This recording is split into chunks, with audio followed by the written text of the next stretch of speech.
Welcome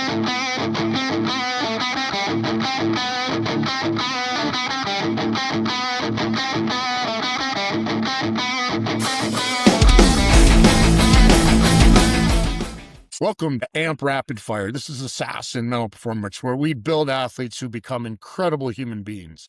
Talent might open the door, but leadership, accountability, and mindset determine how long you stay in a room. Today's guest is Kirsten Welsh, a former NCAA Division I hockey player at Robert Morris, who has become one of the most respected officials in professional hockey.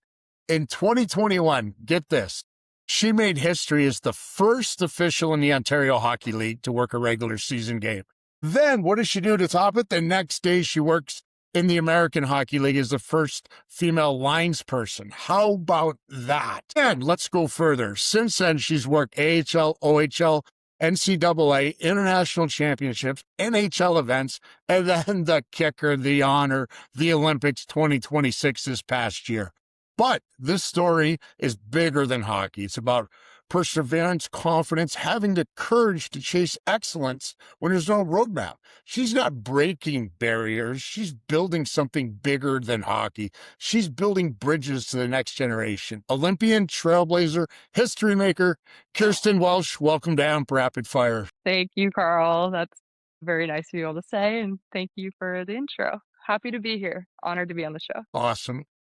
Eventually, the role you play comes to an end, but the mindset you build stays with you forever. What does that mean to you? So that statement really resonates with me because for so long I identified as a hockey player, and being an athlete was such a big part of who I was. And once my playing career ended, I really had to reassess and figure out who I was without that role, without the jersey. So what I realized was while that role changes, the qualities you build along the way don't. And, the discipline it takes to show up every day, and the resilience, to handle setbacks, and the accountability for your teammates, the ability to communicate under pressure, those things stay with you. And I was fortunate enough to captain my team in college. So many of those leadership skills, leadership and communication skills I developed there is something I took with me, as an official. And the jersey changed, and the role changed, but those teachings that I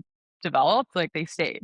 And so that's, I think, the real value of sports, and life in general is just accomplishments are great, and eventually every athlete moves on and graduates from the game, but what lasts is the person you become through the experience, and that's something that no one can take from you. So what path led you to where you are today?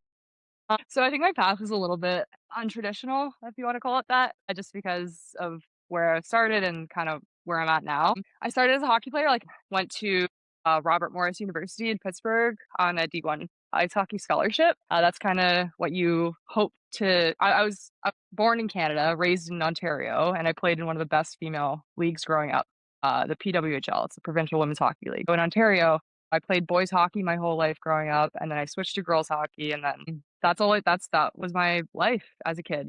Those are the sacrifices I made. I didn't hang out with friends. I didn't go to birthday parties. I was at practice. I was, doing the things you needed to do. That path to building, where I am today, I think, like I said, being an athlete, it all relates to officiating, because you build those skills. So when my playing career ended and I got, I almost got into officiating accidentally. It just kind of, I don't even know. I didn't have a path to seek it out. It just kind of fell into my lap. I started coaching after I stopped playing. And then through that organization, I met some people who, posed to me the combine. And so I was like, you know what? I never could see myself as an official because I got all the penalties. I led the league in penalties, I think, as a freshman. I was a goon, but that's sometimes the best officials, because all the penalties, and the game, and when people are being dirty and greasy. So I get it. I was like, you know what, let's try it, let's do it. In my head, right, you get to stay in the game. It's fast, competitive, demanding. But at this point, when you transition into official, success looks different, right? It's not so much the glory, it's not so much scoring goals, it's not hitting someone through the boards to next week, but it's more decision making, composure, communication, those things that building trust with players and coaches, but it's a definite transition. And I moved up as I moved up through the ranks in officiating, there weren't a ton of people who looked like me who were doing it. And there wasn't really a roadmap, like what you said. I've been fortunate enough to work in AHL, international events, NHL, and now the Olympics. And I'm incredibly grateful for those opportunities. It's been such a whirlwind and such a positive experience. But the biggest lesson I think is just being able to stay committed when the outcome isn't guaranteed. And that mindset with like confidence, it doesn't come from like knowing that everything's going to work out. It comes from like knowing that you prepared, knowing you did the work to study the rule book and work out in the gym. It's basically just like knowing that you'll show up when things get uncomfortable. And that mindset is really what led me here. Consistency, willingness to bet on myself before anyone else did. Right now, no thinking. Are you driven by fear or confidence? I'm driven by confidence, Why? truthfully. Why? You know what? I think fear, actually. I think I'm gonna change my answer to fear because I fear of like making a mistake to the point where I want to push myself to perfection. And I fear failure to the point of not letting myself, like not setting myself up to fail. If that makes sense. What mental preparation habit helped you perform better? Personally, I think watching my games back and doing a lot of self-assessment, like we spoke about before, being able to be real with yourself amongst obviously like the competition you have amongst yourself. I think it's important to self-reflect, but I think visualizing yourself in that role Ah, has helped me a lot personally. Like when I'm warming up, like I stick in the same mindset and I have to go and visualize myself doing these things, like dropping the pucks, getting into scrums, like de-escalating situations. Like I have to actually envision myself doing that to get into the mindset to prepare. And I think, having that consistency in the preparation for me and you for games is really important because your emotions regulate how you communicate to people, and having that in check, I think, is a really important job, like a factor in our job.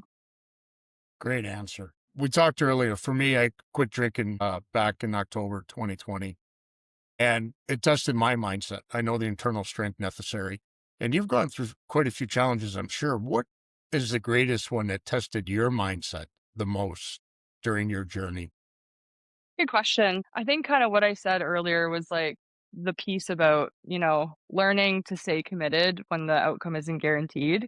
I think relating to jumping into officiating and then doing officiating for a couple years, not spiraling at every mistake that I made. So being able to balance those two things, I think was the biggest struggle I had to go through because you obviously, again, like you strive for perfection. And then when you go out there and you don't get it, you kind of start to spiral and you're like, oh, all the negative thoughts come into play.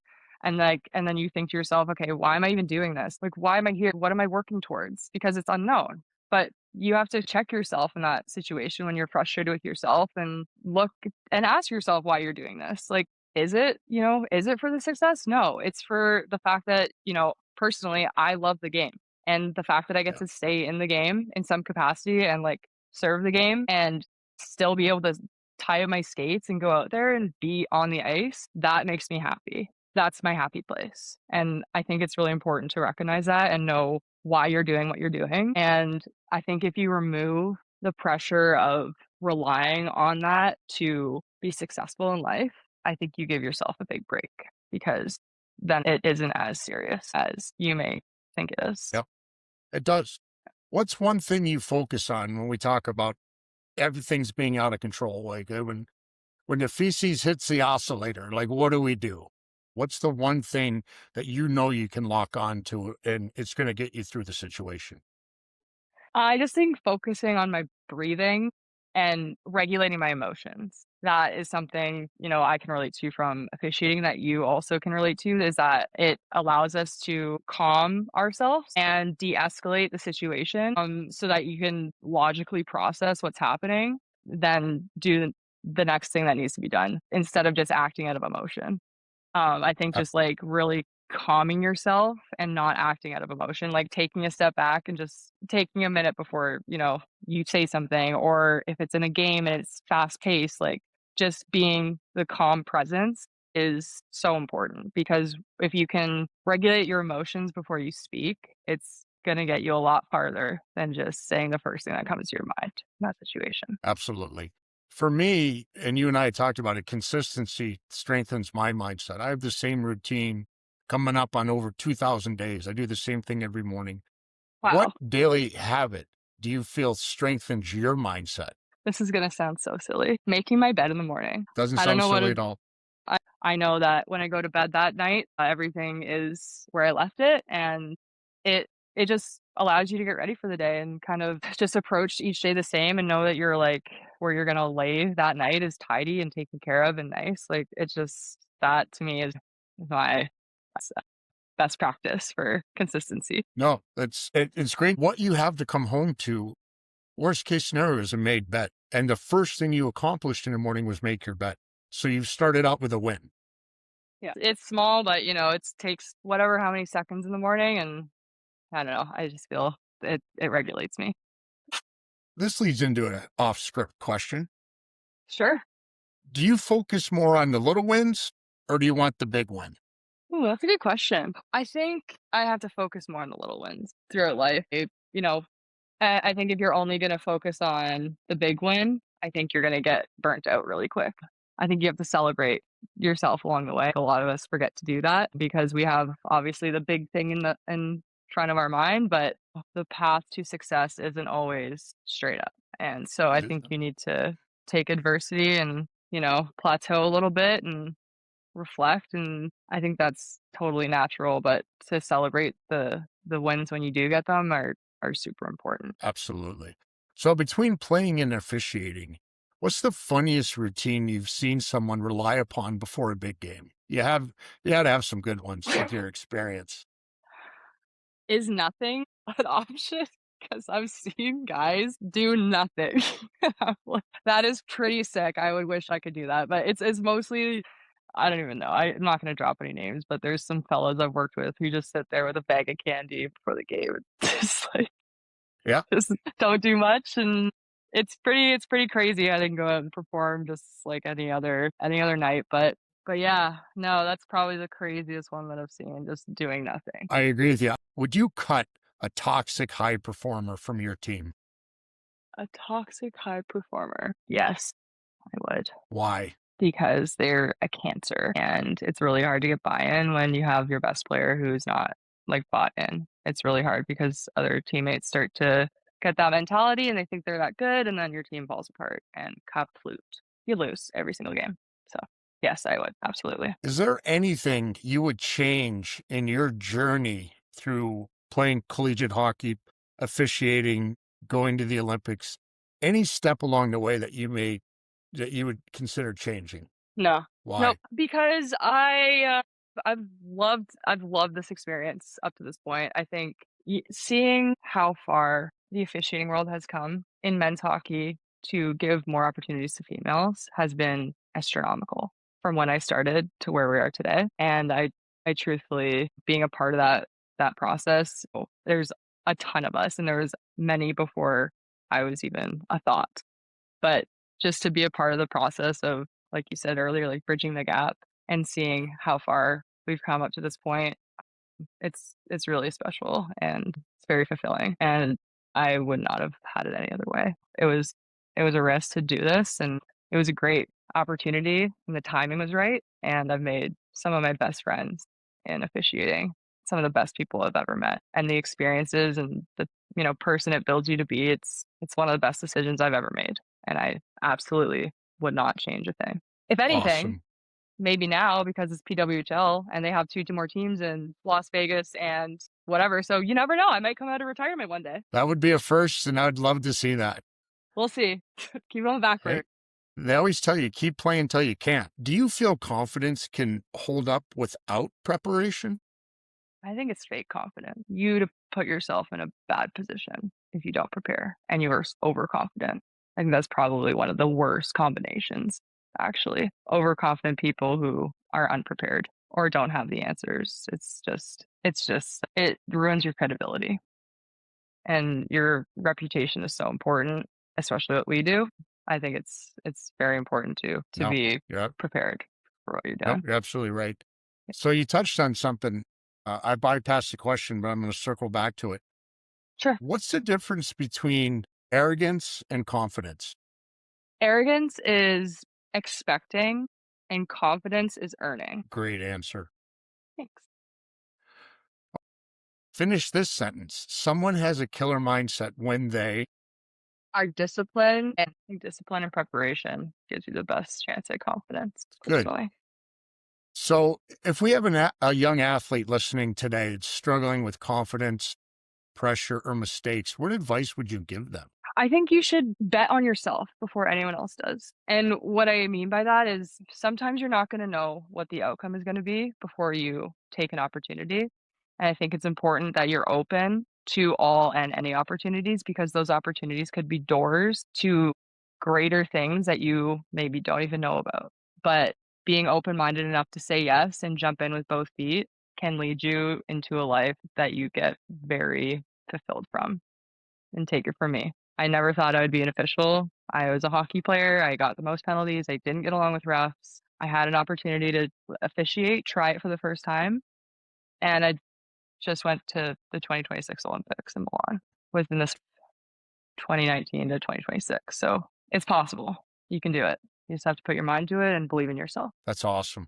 Is there anything you'd like to add that you feel we might not have covered that'll be beneficial to young athletes? I just think, like, don't be scared and don't concern yourself with what other people think about you. Mm, I think trusting yourself and knowing that what you're doing is the right choice, and not letting other people's opinions waver that is super important. that's an excellent point. Very well answered questions. I'm very grateful for your time, Kirsten. We're going to end up wrapping this thing up, but I got to tell you, you crushed it. Absolutely nailed it. Loved all the answers. It was fun. Really Thank you, was. Carl. You're a great interviewer, and it's an honor to be on this show. So, yeah. At Asasyn Mental Performance, discipline today, dominate tomorrow.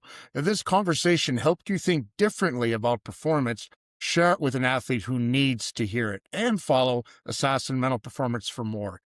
Hit the subscribe and like button on YouTube. That's AMP Rapid Fire. Remember, knowledge is power when you choose to apply it. Now go out and execute.